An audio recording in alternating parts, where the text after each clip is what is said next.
Olá, o nosso assunto de hoje é a sustentabilidade. Você sabe o que significa essa palavra? E mais ainda, sabe como ter atitudes sustentáveis? O programa Na Boca do Monte de hoje vai discutir em âmbito local essa mesma temática. Vamos falar sobre projetos desenvolvidos aqui no Centro Universitário Franciscano sobre este tema. Antes disso, assista uma reportagem que mostra um labirinto feito por alunos do SENAC com caixas de papel. A estrutura ficou exposta num shopping da cidade, com o objetivo de conscientizar a população sobre o uso racional de recursos naturais. Além de alertar para o destino correto para o lixo. Acompanhe na reportagem. A estrutura montada com caixas de papelão foi feita por alunos do Programa de Aprendizagem Comercial do SENAC. Em grupo, eles soltaram a criatividade para retratar como está o meio ambiente. No decorrer das minhas aulas, eu comecei a jogar essa ideia do meio ambiente. Vamos construir um labirinto, vamos fazer algo diferente. Eu dei toda a plataforma, toda a base para eles terem essa orientação, só que o trabalho, a originalidade é dos alunos mesmo. Eles fizeram uma planta baixa, eles desenharam o que teria dentro do labirinto, toda uma construção a partir da iniciativa deles. No percurso, resíduos espalhados pelo chão, fotografias e mensagens ajudaram a compor o cenário do labirinto sensitivo. Foi idealizado mais a questão do impacto visual que tu tens dentro do labirinto. No decorrer do labirinto tem uma série de atitudes que o homem realizou e realiza durante os anos, denegrindo o meio ambiente, poluindo, degradando, ameaçando e uma série de consequências. Júnior, nesse primeiro espaço aqui, então, está retratada a natureza, a situação da natureza hoje. Exatamente. Como nós podemos ver nas imagens, aqui está o ponto onde o homem está deixando a terra, o meio ambiente que nós estamos vivendo. É poluição, é degradação, é resíduos jogados na rua, é esgoto, a própria poluição, a emissão dos gases poluentes. Então aqui, nessa parte inicial do labirinto, nós temos esse momento. O que nós estamos deixando hoje para o nosso meio ambiente é essa degradação ambiental. E este espaço aqui está voltado aos desastres naturais, né, Júnior? Exatamente. Como nós podemos ver em todas as imagens que estão aqui nesse espaço, nós vemos o que? É desmatamento, é incêndio, enchentes, a emissão de gases tóxicos em empresas. Então esse ambiente retrata o aquecimento global, né? Até onde está indo as ações, as atitudes do homem e que contribuem para o aquecimento global. É a série de atividades humanas que instigam o meio ambiente. Para toda ação há uma reação e o meio ambiente sempre devolve essa ação que o homem faz. Se de um lado do labirinto fica visível o descuido com o meio ambiente, de outro, o grupo buscou a sensibilização das pessoas, um trabalho considerado importante por alunos que ajudaram na atividade. Eu sempre fui, sempre me preocupei muito com o meio ambiente e tal. Sim, teve mais interferência para mim. Agora essa participação foi bem legal, aprendi bastante coisa. Trabalho em grupo foi bem importante e me sensibilizei mais também. Eu acho que todo mundo ficou mais sensibilizado, se conscientizou mais depois que fez esse trabalho, né? E eu acho que foi muito importante também a parte em grupo, que a gente se uniu mais para fazer o trabalho, assim. O labirinto chamou a atenção também de Isadora, que estava passando pelo shopping. Não imaginei que eu fosse encontrar isso e a primeira coisa que nós passamos agora foi no labirinto, nos chamou a atenção. Talvez se ele fosse colocado também em outros espaços, sei lá, no calçadão, outros lugares, e tivesse uma abrangência maior do número de pessoas, quem sabe outras pessoas também possam estar se sensibilizando através do trabalho deles.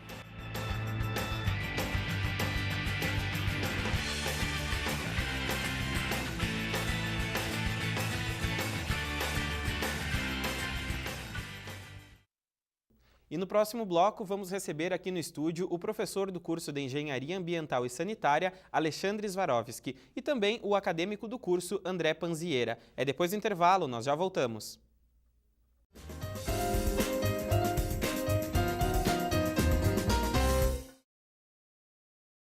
Reciclador.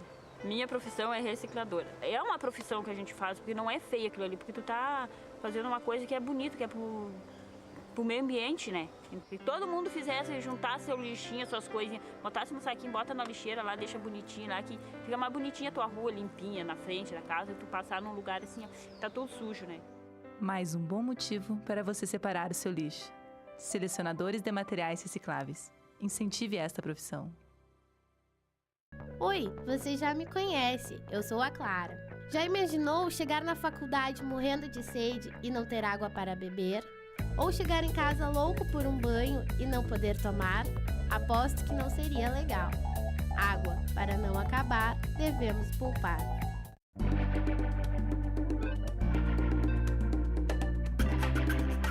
Por humanidade, evite o desperdício de água. O planeta Água não garante que a realidade atual sobreviva desse modo. É necessário repensar a atitude humana para que no futuro seja possível reverter o desperdício que chega a ser maior que o próprio consumo. O desenvolvimento desordenado do meio ambiente, a falta de responsabilidade ambiental e o mau uso dos recursos naturais estão esgotando a fonte que garante a vida. Pedrinho é uma criança especial, que enfrenta dificuldades diariamente. Para passar por tudo isso, conta com seus fiéis amiguinhos escudeiros, que o ajudam a vencer cada obstáculo. Sem eles, Pedrinho nunca conseguiria enfrentar o temível dragão, que impede que todos levem uma vida feliz no castelo. Para quem enfrenta um dragão por dia, uma mão amiga sempre é bem-vinda. Por isso, Pedrinho precisa da sua ajuda também. Contribua com a Escola Antônio Francisco Lisboa e transforme a vida de vários Pedrinhos.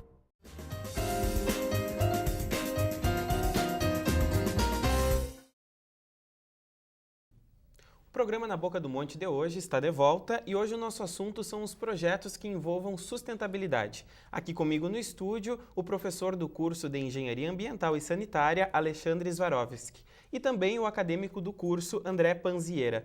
Bom, tudo bem? Muito obrigado pela presença de vocês aqui no estúdio.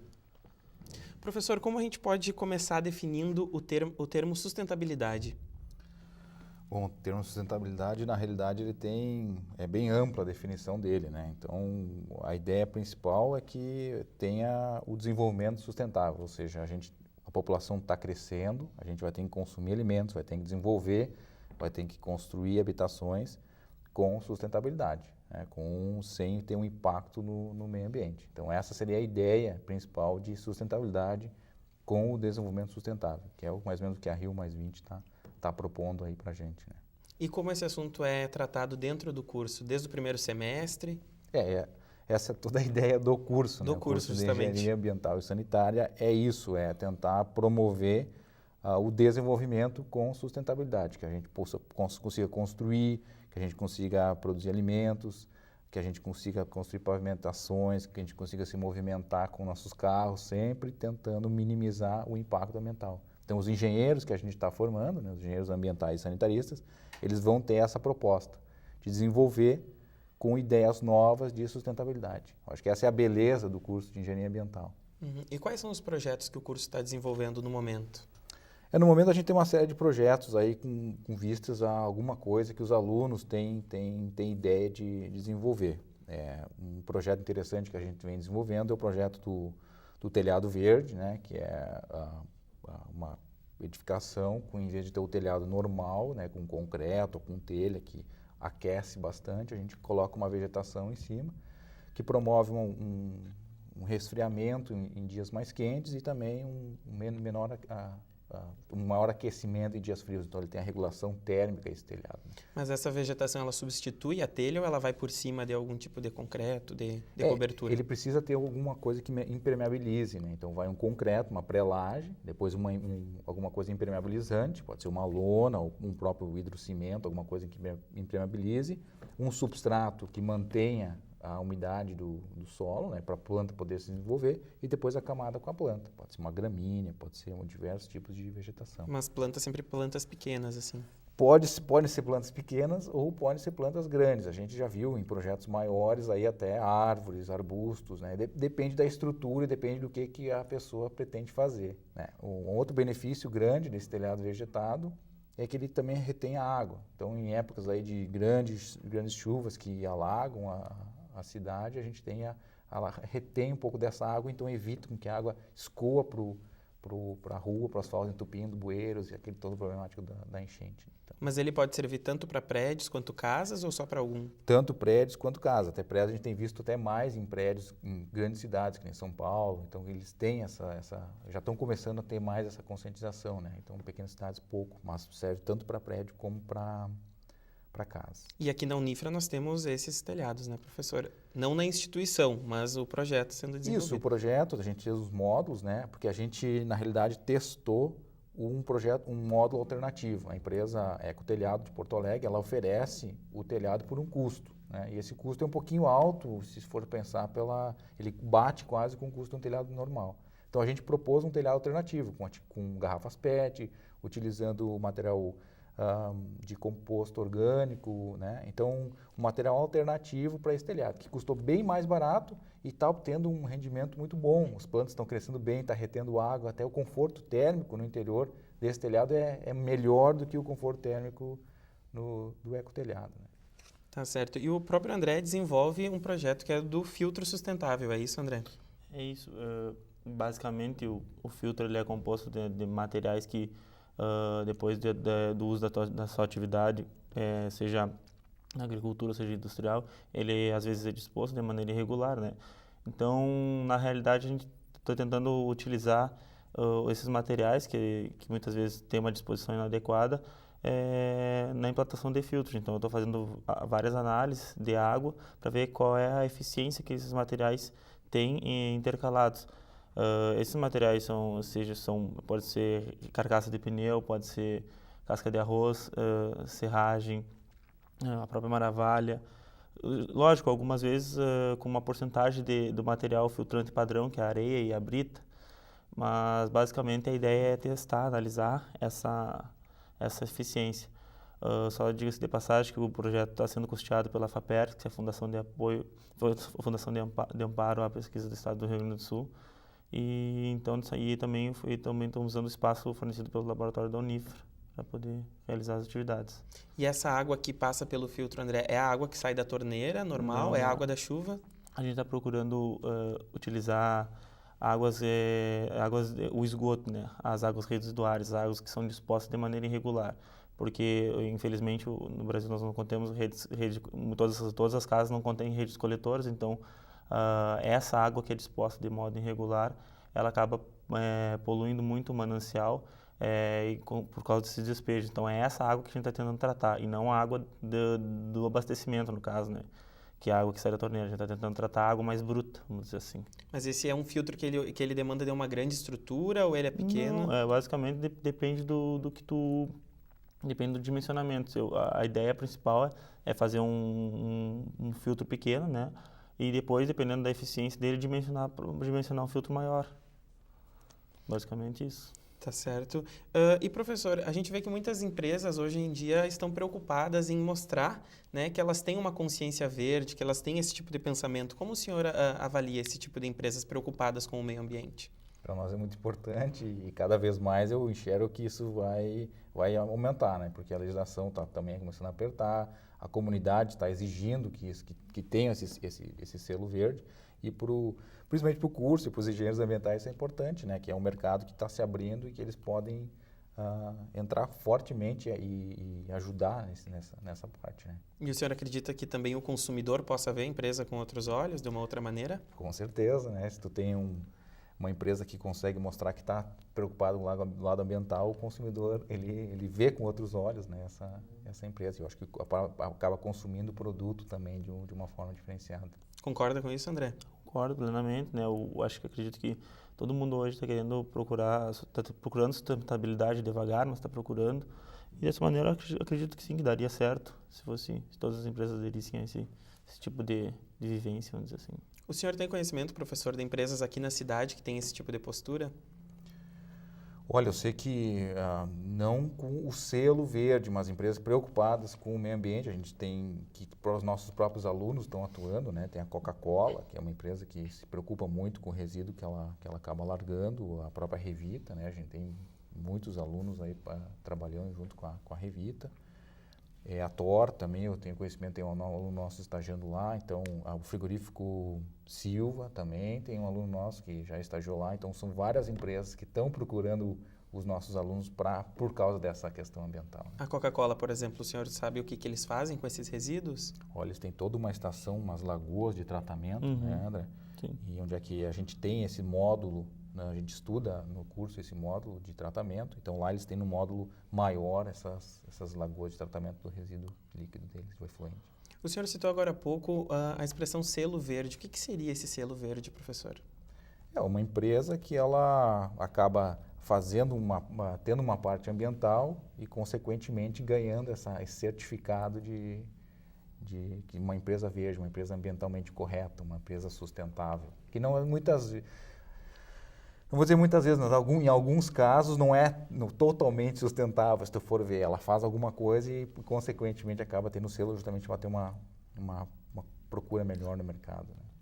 Tá certo. Bom, a gente sabe agora que o governo brasileiro está à frente, né, na conferência da Rio+20, mas eu estava lendo numa reportagem de uma universidade, agora há pouco, que no Brasil mais de 10 bilhões por ano, mais de 10 bilhões de dólares por ano são deixados de lucrar, justamente porque não se reaproveita totalmente o lixo. Vocês acreditam onde que está o problema? Está na conscientização das pessoas ou está mesmo numa questão de gestão do governo mesmo? Só repete, com 10 bilhões de dólares. Isso, por não reaproveitar totalmente o lixo, não reaproveitar materiais, tanto orgânicos... Ela perde. Perde de arrecadar. Olha, a gente está... É um problema de gestão ou talvez da consciência das pessoas? É um problema de gestão, com certeza. É um problema de dinheiro, está perdendo dinheiro que está ali, está sendo jogado fora. E as coisas estão cada vez mais indo para esse lado. O pneu, por exemplo. O pneu, uma época, era um problema, um problema ambiental. Onde é que eu vou colocar pneu? Hoje em dia, com reaproveitamento, teu pneu usado está valendo. Tu chega na loja e estão pagando R$40, R$30, R$40. Até estradas estão fazendo com pneu, né? Exato. Até estradas. E, na verdade, a gente não tem que tratar o lixo assim como esse termo lixo, porque lixo, ele de certa forma é pejorativo, né? Eu prefiro tratar como resíduo, por causa que, e na realidade, o resíduo só não é aproveitado o suficiente por causa que ainda a matéria-prima é barata. No momento que eu tornar uma matéria-prima cara, o resíduo vai se tornar barato. E a destinação dele também é inadequada. No momento que tu separar, o plástico é plástico, o vidro é vidro e o pneu é pneu, tu vai conseguir ter uma destinação melhor e, consequentemente, vai ter um aproveitamento melhor. No momento que tiver tudo junto, por isso da separação do lixo, né? No momento que tiver tudo junto, não vai ter um aproveitamento necessário, no caso. Tá certo, então nós vamos para o intervalo agora e já voltamos com mais Na Boca do Monte.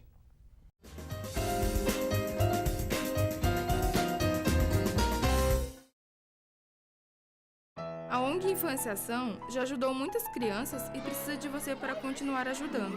Conheça a ONG e venha ajudar você também. ONG Infância-Ação, o bom é ser criança. Acesse e conheça onginfancia.org.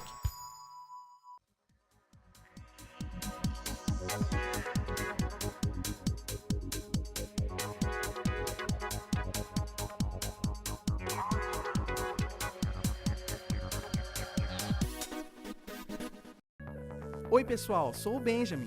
Estou aqui para dar um recado a vocês. Ao saírem das salas e ambientes de trabalho, desliguem o ar-condicionado. Energia, para economizar, só precisa lembrar. Eu vivo a noite do meu jeito. Se tem diversão, tô dentro. Eu gosto é do movimento, da vida, mas alcoolizada, eu não dirijo. Sonho.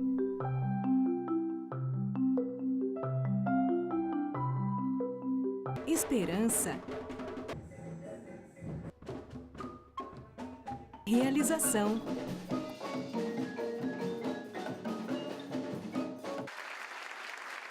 Cuíca, promovendo inclusão social através da música, transformando sonhos em realidade. Desde que a gente nasce, um monte de gente ajuda a montar as peças da nossa vida. Sempre dizem pra gente crescer, evoluir, mas daí as drogas aparecem e as peças vão caindo. Quando a gente olha pro lado, não tem mais nada.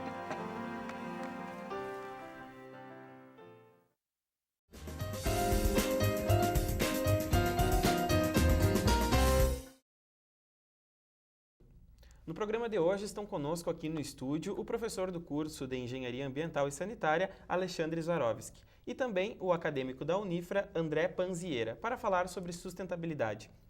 Bom, professor, como a gente já falava no outro bloco, que a gente falou sobre o telhado verde, essa seria uma proposta um pouco cara ou ela tem mais ou menos o mesmo valor do que um telhado normal? Pois é, a empresa que oferece esse serviço, a Ecotelhado de Porto Alegre, e outras empresas, é a única que eu mais conheço, essa Ecotelhado, ela oferece o telhado verde num preço um pouquinho inacessível ainda, seria o valor mais ou menos de um telhado convencional. Então a proposta nossa do curso foi um telhado alternativo, utilizando material reciclável, baixando bastante o custo do telhado verde, sendo daí uma alternativa mais viável, né, para a população. A gente sabe, professor, por exemplo, que pessoas que reaproveitam, por exemplo, a água da chuva ou então até mesmo a energia solar, ela pode ser uma medida um pouco cara no início, mas que depois você traz um retorno na economia. Esse telhado também pode trazer algum tipo de retorno dessa forma? Com certeza. O aquecimento, né, o conforto térmico que esse telhado traz, é a diminuição na energia elétrica que a pessoa vai usar para o seu ar-condicionado, né, o próprio aquecimento, que muitas vezes um telhado normal perde muito calor, né? Então, o telhado verde conserva o calor, então ele também gasta menos no aquecimento. Então, com certeza, o custo vai ser diluído. Mas, mesmo assim, o custo ainda do telhado que a gente desenvolveu aqui no curso é bem menor do que o telhado convencional. Então, a pessoa, eu vou instalar um telhado normal, convencional, ou um telhado verde, é mais barato do instalar um telhado verde, utilizando material reciclável, né? Que está funcionando e tão bem quanto o outro telhado. Correto. Bom, e vocês, por serem da área de engenharia ambiental e sanitária, e se fala muito em profissões do futuro, e hoje em dia se discute muito essa questão da sustentabilidade, vocês acreditam que a área de vocês, sim, é uma profissão para o futuro? Isso é com certeza, né? Porque que a gente vê é que vão precisar desse profissional para resolver os problemas de sustentabilidade, né? Sem esse profissional, a gente não vai... Porque é necessário ter o conhecimento técnico para resolver ou para dar alternativas para resolver o problema ambiental. A gente só com a ideia, é melhor cortar uma árvore ou não cortar uma árvore? Depende do caso. Às vezes é melhor cortar a árvore mesmo, porque ela já está velha, ela já acumulou todo o carbono que ela tinha que acumular e ela não vai mais produzir, não vai mais acumular carbono. Então é melhor cortar e plantar uma outra, que ela vai acumular todo aquele carbono de novo. Entende? Só um exemplo de como é importante a gente ter conhecimento da área técnica para poder resolver esses problemas. Concorda com isso também, André, que é um curso de se pensar? Acredito que seja uma questão também de a própria gestão, né, como ele está falando, planejamento, também a questão de tratar o processo da maneira mais simples possível, sabe? Por exemplo, usar menos energia no processo desse processo de desenvolvimento. Como se chama, né? A engenharia de processos, como se diz, que ao invés de fazer um processo muito largo, que gaste muita energia, que utilize muito materiais, tu tentar processar da maneira mais sustentável possível, né? Procurar desenvolver a economia com menor impacto no meio ambiente. A gente tem projetos que foram desenvolvidos pelo curso de reaproveitamento de água residuária do banheiro, muitas vezes, que ela simplesmente, às vezes da pia que tu lava a mão, todo esse reaproveitamento pode ser feito, né? Então tem várias... Talvez, desculpa interromper, mas talvez o uso de alguma maneira de captar a própria energia e usar na própria instituição a energia captada, seja do sol ou talvez a energia de ventos, e pudesse usar nas partes superiores da Unifra, e dessa maneira usar essa energia que é captada, converter ela e usar na própria instituição para diminuir o próprio custo de energia da instituição. Então tu já barateia, na verdade, mais um setor, vários setores, né, no contexto geral. Agora que tu citou, André, por exemplo, sobre o vento, Santa Maria está bem localizada geograficamente para aproveitar esse tipo de energia? Teve que eu sei de 2 estudos de 2 ex-colegas meus que já se formaram sobre o potencial eólico da cidade de Santa Maria, e infelizmente Santa Maria, segundo os estudos deles, não é uma área muito própria para ter a produção de energia eólica, no sentido de geração bruta, geração alta de energia. Não sei te dizer com certeza se no caso de pequenos setores, no caso de uma instituição só, numa casa, seria se autossustentar, se autossustentar, talvez conseguisse, né? Se faz necessário estudos em cima disso aí. Mas, a princípio, para abastecer a cidade inteira não é conveniente. E, professor, existe alguma pesquisa também a respeito do cimento ecológico? Como funciona esse tipo de material? Olha, a gente tem professores que desenvolvem na própria disciplina, né, a ideia de desenvolver esse cimento ecológico. O André já fez a disciplina de resistência dos materiais e tecnologia dos materiais, né, que desenvolveu o cimento. Até, se quiser falar um pouco sobre... Na realidade, essa disciplina, né, quem ministrar essa disciplina já é a professora já aposentada, a Maria Isabel Pimenta Lopes, né? E nós fizemos um trabalho que nós tentamos aproveitar o lodo de uma mineradora e aderir ele como um agregado alternativo no processo de confecção de concreto e argamassa.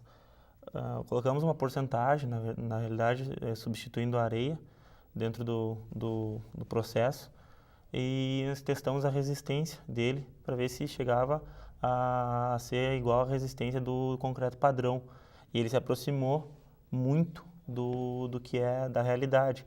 Então, dependendo, se trabalhar com mais detalhes, uma porcentagem, vamos dizer, quebrada, né, o termo usando alguns decimais, talvez pudesse chegar a aproximar mais e talvez até utilizar esse agregado, no caso, dentro do concreto para poder produzir edificações e demais estruturas. Nosso trabalho está em andamento ainda. Esse trabalho, nesse exato momento, ele está parado, mas nós estamos escrevendo ele, nós pretendemos publicá-lo e dessa maneira dar continuidade desse estudo que também tem importância na sustentabilidade aqui da Unifra. Tá certo. E, professor, as pessoas em casa, elas podem se sentir um pouco distante, talvez, desses termos, enfim, ou achar que dentro de casa não se pode fazer uma grande mudança. Esse talvez pode ser um pensamento errôneo, né? Que a pessoa pode ter medidas pequenas dentro de casa que depois gerariam um impacto, não? Eu tenho uma opinião talvez um pouco polêmica, controversa nesse sentido, assim, que a gente muitas vezes pensa, aquela torneira, um pouquinho menos, tem que fechar quando escova o dente, a água. Eu acho que tem ações muito maiores que vão dar um impacto muito maior. Eu sei que isso parece muito um pouco contraditório. Mas, como, por exemplo? Olha, essa profissão do engenheiro, o impacto que o engenheiro pode ter fazendo uma ação sustentável é muito maior do que esse impacto pequeno, né? Que a economia de uma gota ou de outra gota. Claro, é importante, eu não vou tirar o mérito, a gente tem que economizar, mas sempre a gente tem que pensar no bem-estar da pessoa humana. O que mais do que meio ambiente é o bem-estar do ser humano? Eu acho que o ser humano tem que se sentir bem, tem que viver confortável, né? Claro, na medida em que se tem ações sustentáveis. Eu acho que o bem-estar do ser humano é uma coisa muito importante. E não somente isso, eu acredito que isso leva a um pensamento do tipo, porque não eu não, ao invés de eu economizar, que na verdade é a primeira ênfase que tu tem que dar, né, no processo de reciclagem, porque ao invés de economizar, eu não produzir uma alternativa cuja qual ela se autossustenta e dessa maneira eu posso utilizar quanto eu quiser. Eu tenho o conforto que ele quer e ao mesmo tempo eu tô degradando menos. Tu reutilizar a água, por exemplo, da torneira, e tu vai sempre estar fazendo o teu ciclo. Isso é engenharia ambiental. Seria. Isso é um exemplo. Em vez de tu estar economizando, tu reutiliza aquela água e pronto. A própria água da lavadora de roupa, uma técnica. Entende? Afinal, no caso, falando especificamente da água, a água é sempre a mesma. A água nunca mudou no mundo. Ela não foi para fora do espaço. A água que nós estamos usando aqui foi a mesma que os egípcios usaram. Então, né? Tem que saber manejar realmente. E, professor, essa semana, nas últimas semanas, a gente viu que a mídia aqui local, ela divulgou que com o IPI reduzido, aqui em Santa Maria, a venda de automóveis aumentou e já está sendo comercializado cerca de 20 carros por dia. Que atitudes as pessoas podem ter para evitar também esse estresse no trânsito e também evitar pensar sustentavelmente quanto a isso? Um outro exemplo, assim, criar um problema. Agora nós temos um excesso de carros na cidade. Bom, não tem condições. A gente sabe, transitando no trânsito, aí a gente tem problemas. O que fazer? Vamos ter que começar a deixar os carros em casa. Mas vamos fazer um reengenharia de trânsito, vamos criar viadutos, vamos tentar fazer com que a população tenha um bem-estar melhor, né? Então, eu acredito nisso. Temos que dar o bem-estar do ser humano é a coisa mais importante. Claro, agora é um problema. Temos que achar alguém com boas ideias para resolver esse problema. Tá certo. Bom, eu agradeço então a presença de vocês aqui no estúdio. Sim. E você já sabe que o programa Na Boca do Monte está com as suas edições também online. É só acessar pelo canal Unifra Online no YouTube. O nosso encontro é daqui a 2 semanas. Até lá!